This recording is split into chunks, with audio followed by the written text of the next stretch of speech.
This is Evangelist George McTire of the Word of God Ministry, and our message for this session is a message that is not going to be uh, basically from the Word of God, so to speak. I want to give you a plain, common sense viewpoint as to what I see in the operations of the Democratic Party. And along those lines is the fact that, excuse me, and along the lines of the fact that I have labeled this as well as many other people have. I don't know whether I was the first one to use the term or not, but I'm talking about the plantation politics, if you will, of the Democratic Party, and just exactly what is it and how does it function in this particular party. And we find it more so in the Democratic Party than the Republican Party. So I want to give you a little background on why I labeled what the operation of this party being called plantation politics is all about. Now, plantation politics is a system of running things both in the particular organization of the Democratic Party and, of course, the nation. And what it is designed to do is to keep everyone in their place and under their the leadership, if you will, of the party and so forth under their control. Now, the whole thing starts with we're going back in time to the plantation itself and how the plantation was run, and it starts with the master. The master, if you will, is the one that has set certain goals that they want to achieve on the plantation, whether it's growing cotton and so forth, or other vegetables and stuff and things like that, and having the slaves doing the work and so forth. There's a certain organization that has to be set up for the plantation to run. So what they do is they set about putting people in place whose job it is to see that those goals of the master, if you will, are met. The plantation owner is the one that wants certain things done, and he wants things to run just as smoothly as possible. So he sets about putting people in positions to make sure that things get done. Now, in most instances, this will not necessarily be family members. It could be, but in most instances, they are not family members, but they are people that are usually chosen from the slaves on the plantation. Now, This is so that the slaves are familiar with these people because they are all part of the same group. In other words, uh, the slaves have a kinship with each other because naturally they're all slaves and probably brought over here from the same tribes or from the same part of a country or something like that, but they were all basically a one group, so everybody knew each other. So what they did is these masters and so forth, when they got them here, after they got them broken in enough, the master had to set about getting uh, people that the slaves, so to speak, had a kinship with or trusted, that spoke their language and their dialects and so forth, and put them in charge of the rest of the group. And since they were all, familiar with each other, this was an easy thing for them to do. Now, as I said, they have a sort of a kinship with each other, and by that being the case, they were more trusted. Now, because of their position, talking about these people which uh,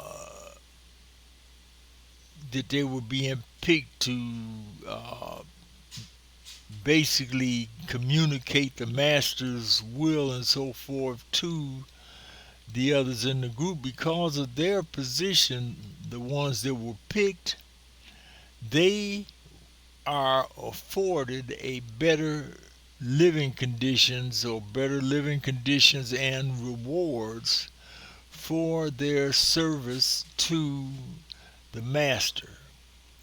In other words, the master saw them as somebody that took the burden off of the master, having to be out there running around, chasing them around, trying to see what they were doing and the like.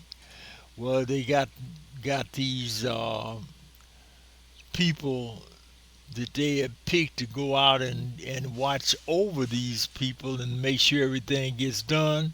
So naturally, they were rewarded for being that type of uh, assistance, if you will, or help to the master.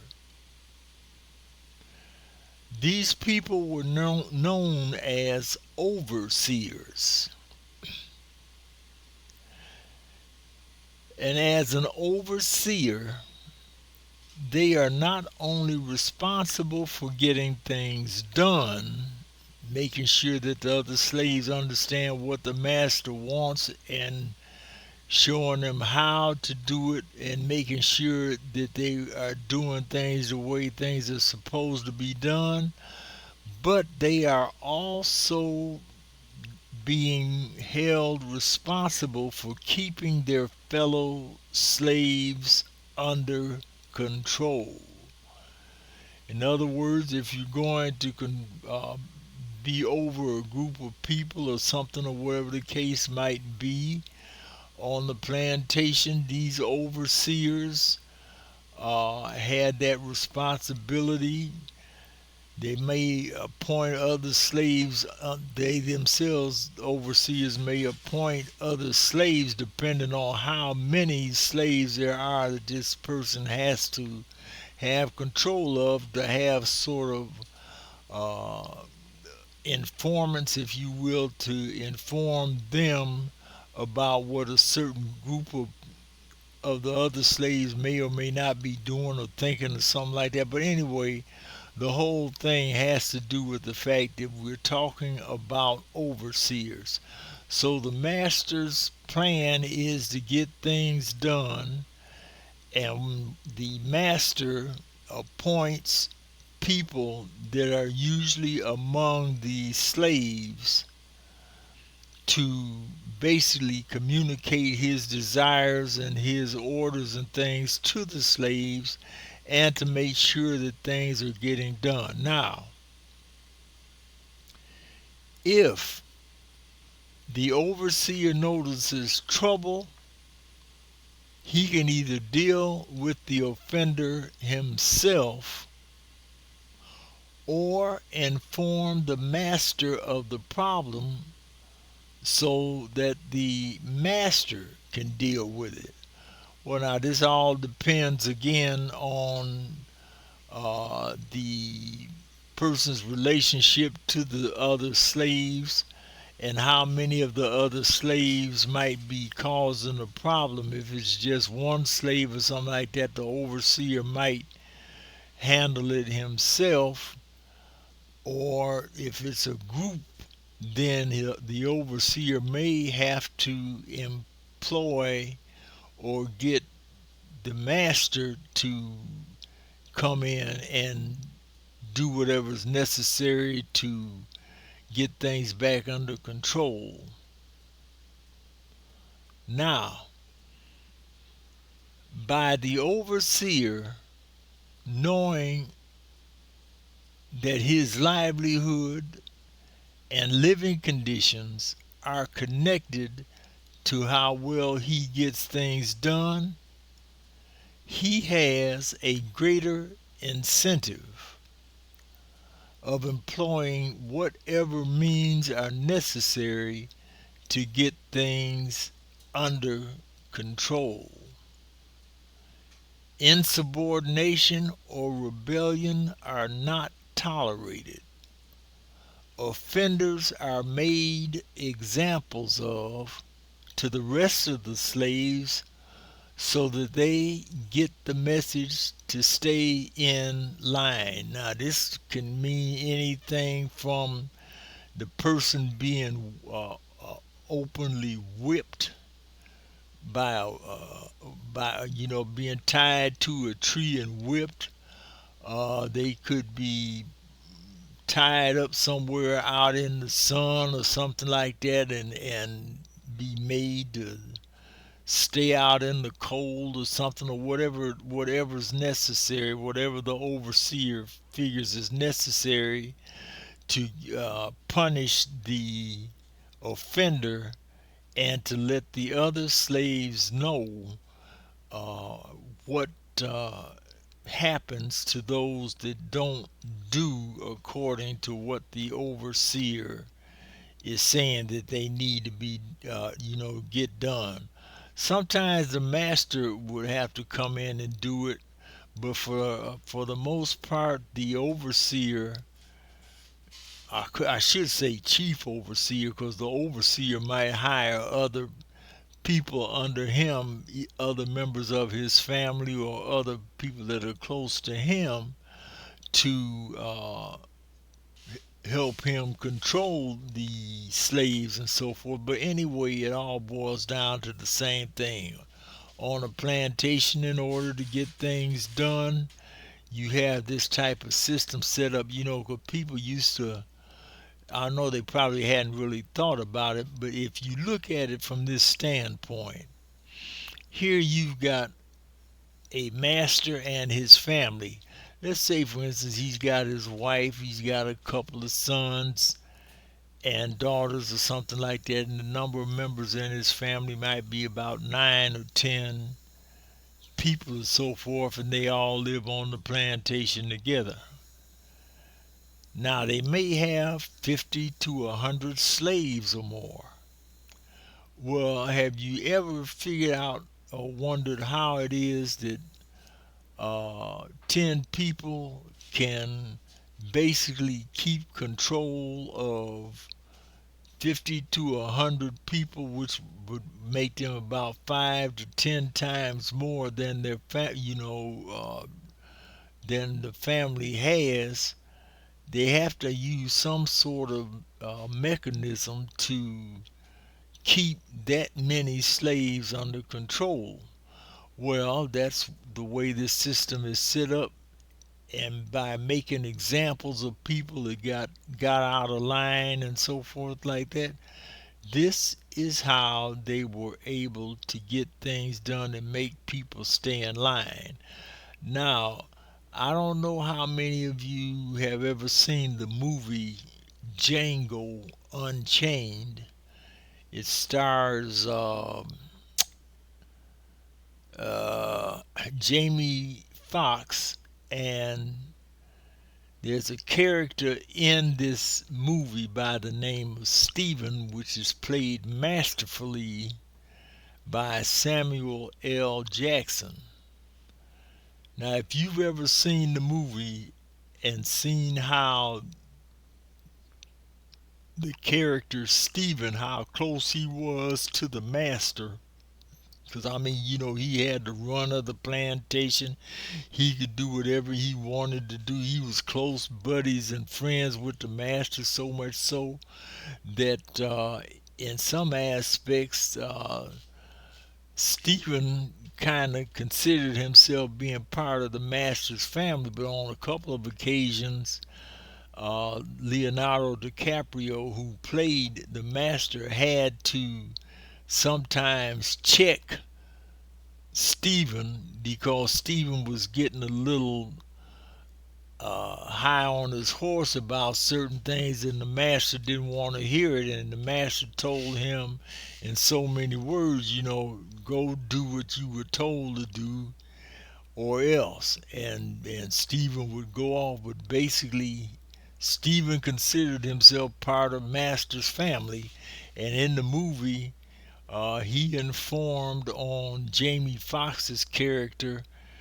and this other man who had come there looking for who one of the slaves of this Leonardo DiCaprio's character was Jamie Foxx's wife. He had been separated from her during slavery times, and Stephen began to recognize that what Jamie Foxx and this other guy were doing was trying to con their way into getting Leonardo DiCaprio's character to let this particular female slave go.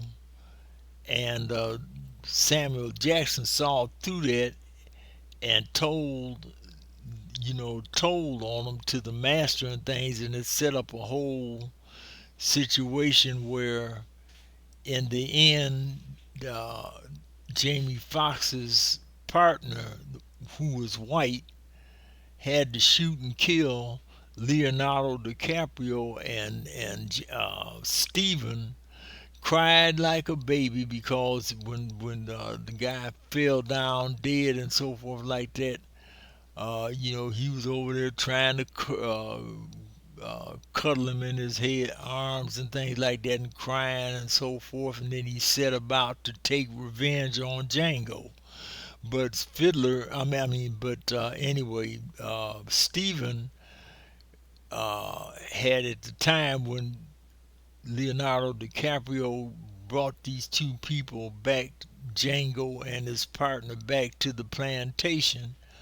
Stephen didn't like it because he saw somebody that had more freedom than he had, because Jamie Foxx's character was coming back riding on a horse where slaves weren't allowed to be riding on horses and things like that. So Stephen was jealous, and he was doing whatever he could to try to find some way to get at Jamie Foxx, because he was a threat to how Stephen felt he ought to be.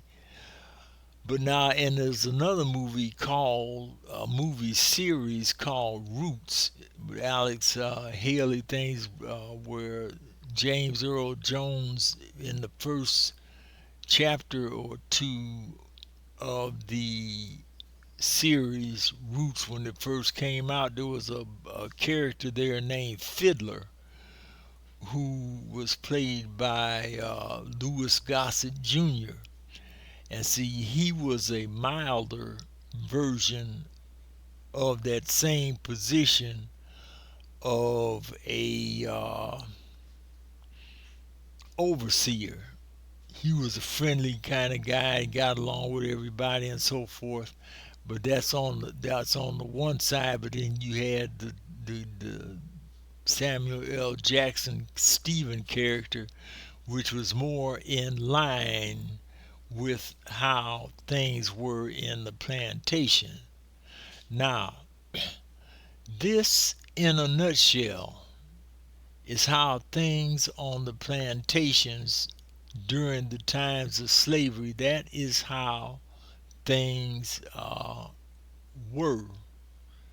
That's where the living conditions and things were. That's how the people did what they did. Now, when I say that the Democratic Party employs this same type of operation within its party and also in the nation, people want to know how. Well, the masters today are the ones that essentially provide what is necessary to achieve whatever goals they want to achieve.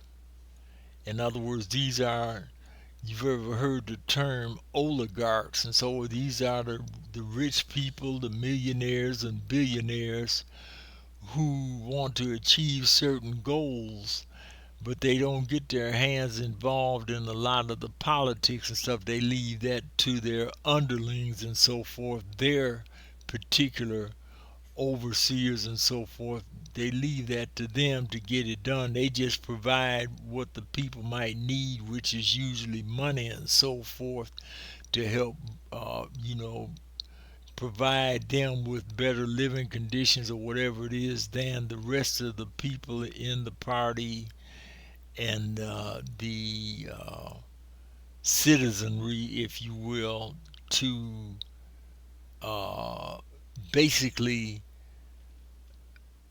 do what is necessary to accomplish what is necessary so that these people can achieve the goals they want. Now, like I said, they may be major donors to the party or they could be some in leadership. In either case, they may or may not appear to be controlling things. As I said, they have subordinates, which, like I said, are overseers among the slaves, or the term today for in the political world is the rank and file, to take care of running things to achieve the goals that are set. Now, just like in any business, or better yet, the military, you have a chain of command where certain people report to certain other people and so on. This is your, in the chain of command and so forth. You got your generals, and then you got your colonels, then you got your majors, then you got your captains, and then lieutenants. Then you got your non-commissioned officers, sergeants, and so forth. And then you got down to the basic. In other words, it's a structure that is designed for one purpose only, and that's to achieve whatever goal that the generals say need to be achieved. But now the generals usually, especially in this country, get their orders from the president and the Joint Chiefs of Staff, so to speak, and the the military officers and so forth. All of those get together, but the whole idea is to get accomplish certain things based on who the leaders are of the nation and so forth. So it's all part and parcel of the same thing. You can find that in both the Democratic Party and the Republican Party, but more so in the Democratic Party.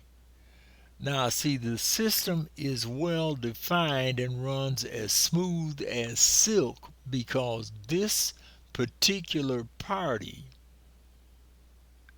are the direct descendants of the old system of slavery.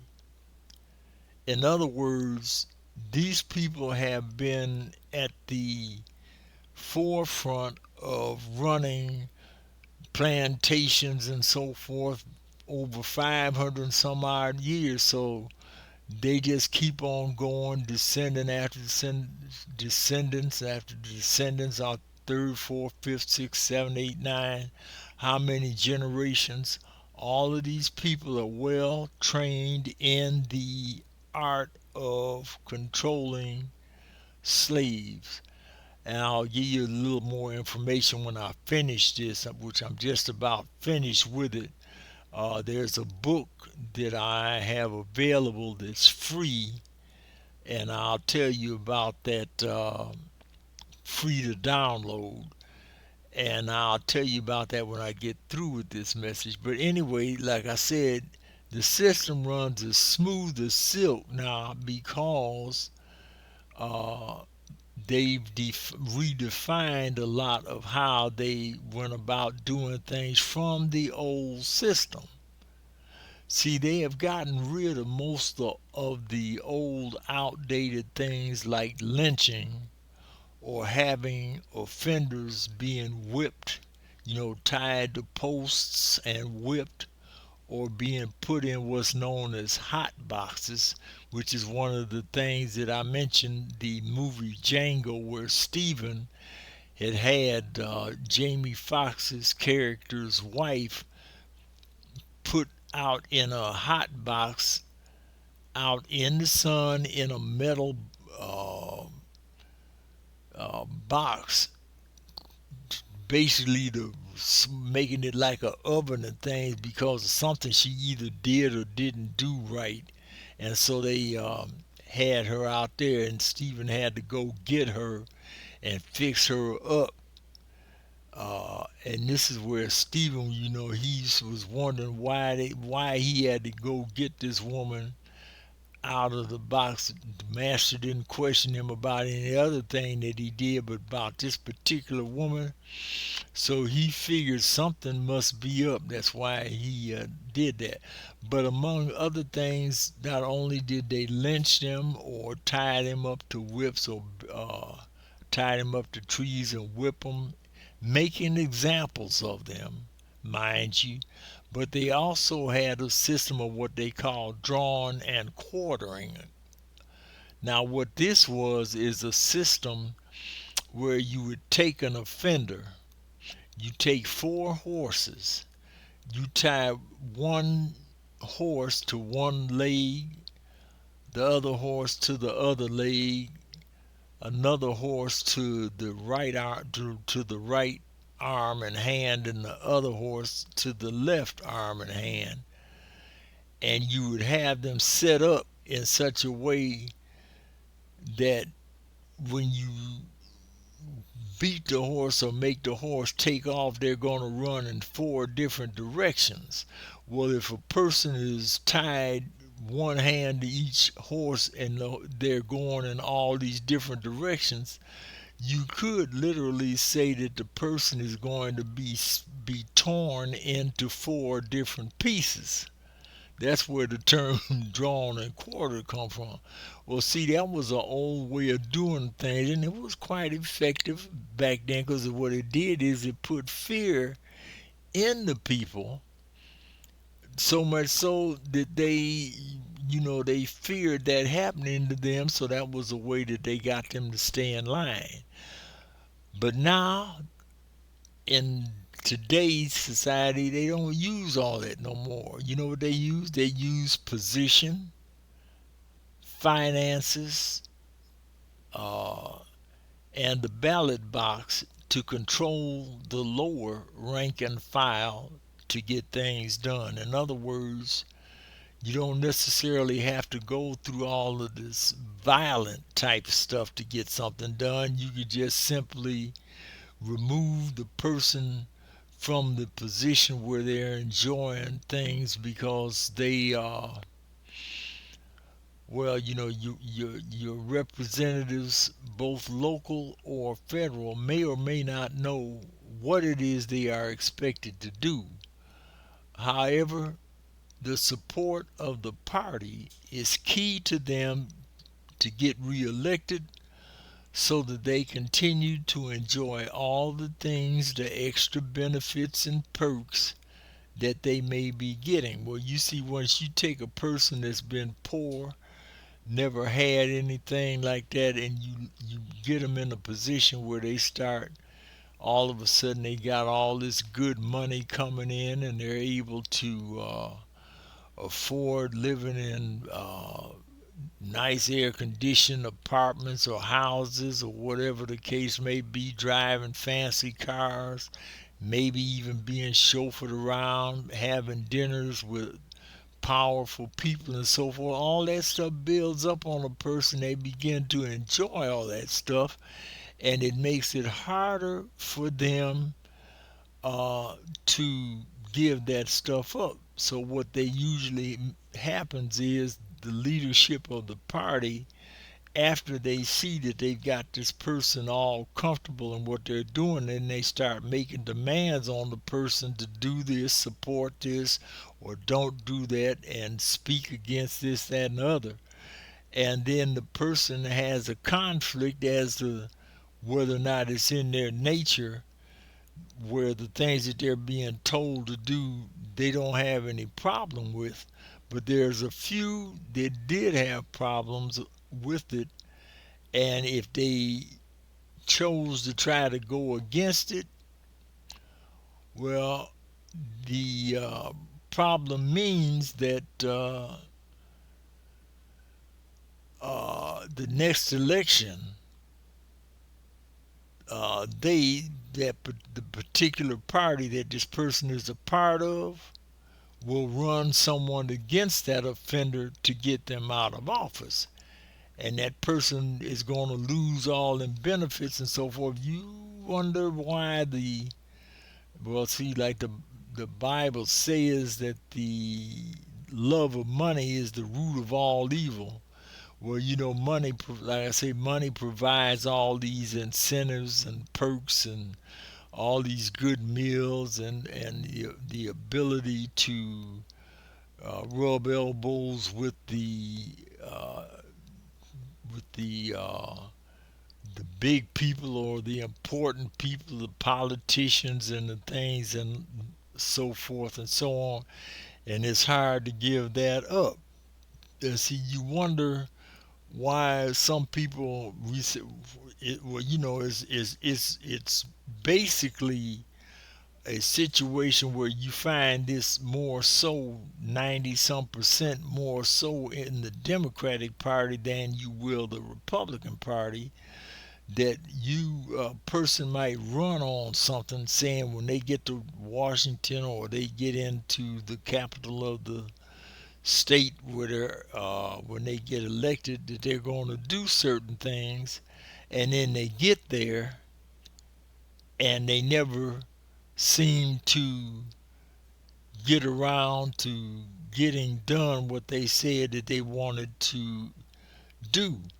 Well, that is because of the fact that if what they want to do goes against what the party and the masters of the party or the leadership of that party want to do, if it goes against them or it's going to hurt them financially or some other type of way from getting the goals achieved that they want to get control of, then they will block that person from being able to uh, achieve what that promise was, so that when the next election cycle comes around and that person goes back to ask for another term, the people are going to say, why should we vote for you when you didn't do what you said you were going to do when you went in there the first time? Now, see, we got in the Democratic Party, there's people that have been elected and reelected for 5, 6, 7, 8, 9, 10 or more terms, as far as Congress people are gone. Then you've got some senators and so forth that's been in there 30 and 40 years total between Congress and Senate and so forth. And certain things have not gotten done from what they said they were going to do when they first got elected. Well, what's keeping them there? because they are being told to fall along in the party line and that the party will protect them when it comes to the next election.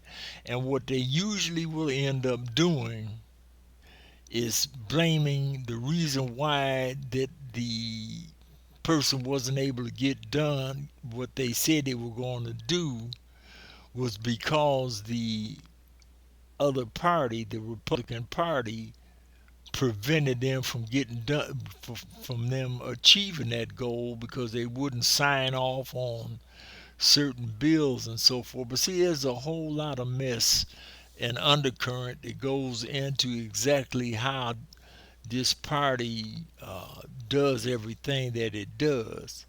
But rest assured, this system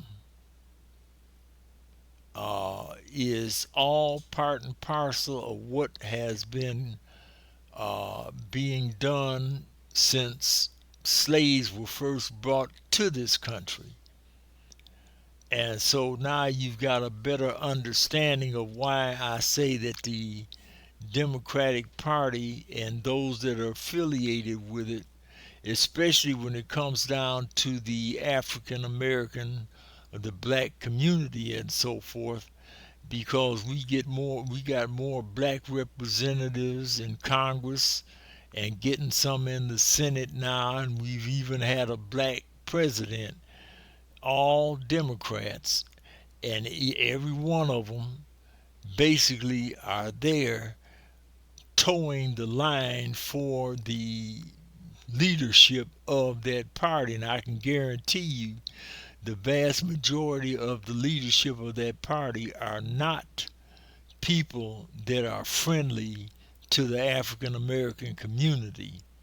But they know in order to get done what they need to get done, they will tolerate some of what the black community wants to get their ultimate goal. Why do you think Barack Obama wound up becoming president of the United States?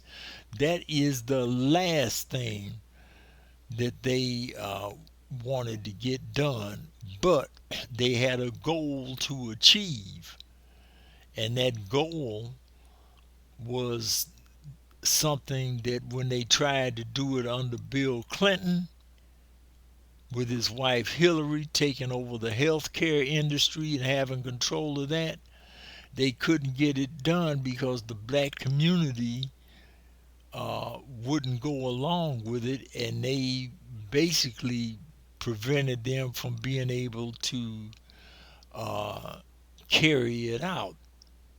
So the the black leadership and the bosses of the Democratic Party said the only way we're going to get the black folks to go along with this, we're going to have to put a black face in the White House, give the people what they want, and then we can probably get this done. So what did they do? They put Barack Obama in office, and what was one of the first things he did when he got in office? Drew up the plans for the Affordable Care Act known as Obamacare.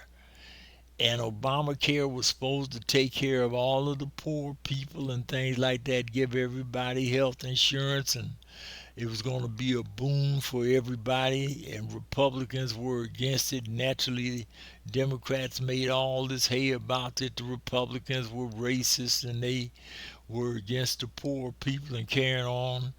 But the Republican Party was warning what the consequences of this particular legislation were going to do. But black folks didn't want to hear it. Why? Because we got our first black president, and to the black community, the Republican Party was racist and so forth. So they overwhelmingly threw all their support behind Barack Obama, and they got that legislation passed. Well, here we are, 2016. I mean, not 2016, 2026. Uh, 18 years after, uh, well, I'm talking about 18 years. Has it been 18 years? No, it's been, oh boy.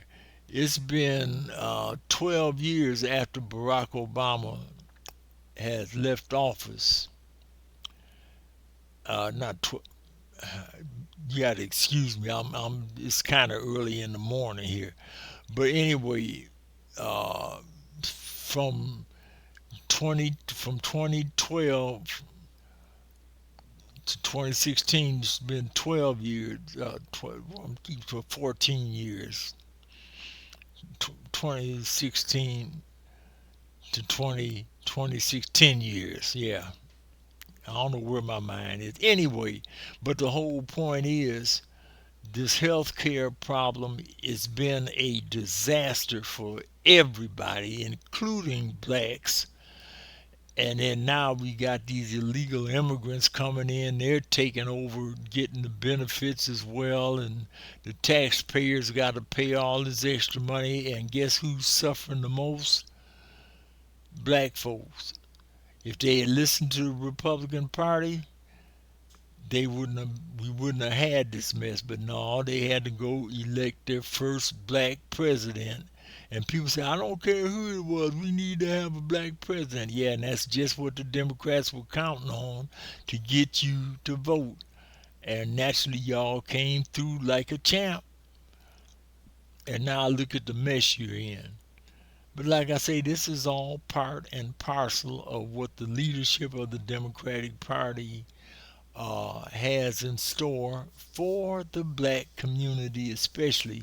And now you see with these illegal immigrants, uh, they've elevated the illegal immigrants over the African American people. So black Americans just basically are getting screwed every which way but Sunday. But all of this is part and parcel of how the Democratic Party does things.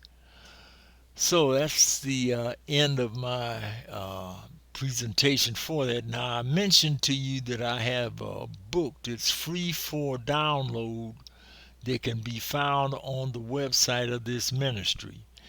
If you go to the ministry website, which is listed below, www.wordofgodministry.net, when you get to the home page, look in the right column and go down about halfway the page. You're going to see uh, a notice there saying free. I think it says free stuff or free books. I'm not looking at the website right now, but anyway, it's going to say free books and so forth or something along that line. And one of the first books you're going to see, all of these are in the PDF format, so it's easy for you to download. You're going to find a book entitled Had, Hoodwinked, and Bamboozled: How Willie Lynch is running wild in the Democratic Party, and he has the black community exactly where he wants them. Now, I wrote this book back in 1996 or somewhere around through there, 98 or somewhere around through there. But it goes into quite a bit of detail using the uh, teaching instructions that a man by the name of Willie Lynch gave the slave owners back in 1712 of how to control their slaves, much of which is how the plantations were run back 400 and 500 years ago and how the Democratic Party is run today. And one of the main things that Willie Lynch told the slave owners is this. Now, think about this. The year was 1712. Willie Lynch said, if you follow my instructions the way I'm giving them to you, this particular system will work at least 300 years from now. It can still keep going and going and going. Now 1712, you add 300 on the 1712, you get what? 2012. Well, who was in office in 2012? Barack Obama. And here we are, 2026. That's another 14 years. So 314 years from the time that Willie Lynch gave these instructions to the slave owners, the Democratic Party is employing the exact steps. And I go through the letters and I give you the exact steps of what he told them to do. But he said the ultimate goal is this. He says you have to get your slaves to trust you and only you. In other words, he said you have to get them to the point where they won't even trust their own family over what the master says.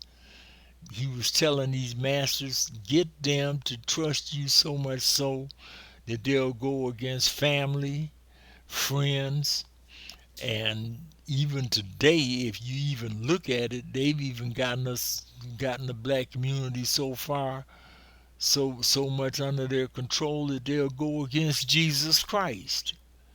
And I'm talking about black folks that are supposed to be saved, sanctified, filled with the Holy Ghost, baptized in Jesus' name, and yet still going out and supporting a political party that's at war with the Christ that they're supposed to be serving, all because they trust what the Democratic Party is saying. If that's not being hoodwinked and bamboozled and being made a slave of, I don't know what is. Well, this is Evangelist George McTire closing this message out, and I hope you got something from it today. And like I said, go to the website, find a copy of that book. There's some other books there that you might need, you might want to be interested in. Like I said, there's no price on the books, but if you like the books, um, if you want to send a donation, I would greatly appreciate it. Uh, the reason why I'm not charging anything for this is that because a lot of times people spend some money on something and they look at it and they say, mm, I done wasted $3, $5, or whatever the case may be on this book, and I wish I hadn't spent the money. Well, this is an instance where you can read the book, and then if you like it and you see that it's helpful to you, you can send a donation. That way you paying for it after the fact. How about that? You don't find that too much in today's society nowadays. But anyway, like I say, that's why I say the Democratic Party is the party that runs what's known as plantation politics, because that's exactly what it is. Well, until next time, until we get together again, may God bless you and your families real good. Good day.